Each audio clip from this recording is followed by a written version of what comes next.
कामरान साहब, कल जो सियासी जमातें चीफ इलेक्शन कमिश्नर से मिली हैं और ये मौक़िफ़ बड़ा क्लियर सामने आया है कि जी नई हल्का बंदियों से कोई फ़ायदा नहीं होगा, वरना तमाम हल्कों को दुरुस्त करना होगा। आप इस मौक़िफ़ से इत्तेफाक करते हैं?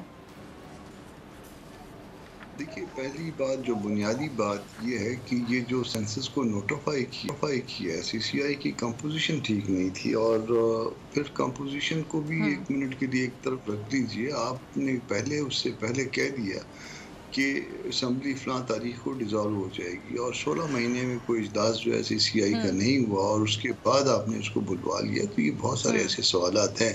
बल्कि उसके साथ एक और सवाल जो हमसे बलूचिस्तान से मुताल्लिक़ है और जिसको मैंने चैलेंज भी किया हुआ है, बेटा मेरा उसमें पिटिशनर है।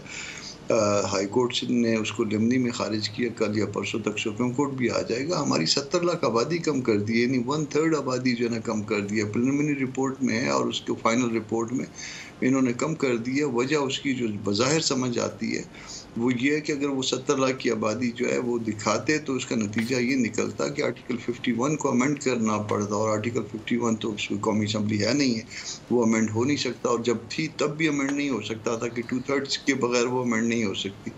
तो ये एक नया पंडोरा बॉक्स खुल गया हुआ है।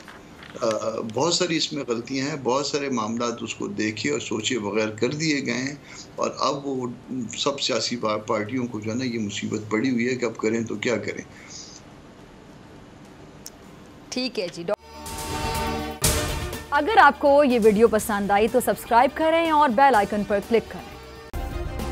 सब्सक्राइब करें और बेल दबाएं ताकि कोई खबर रह न जाए।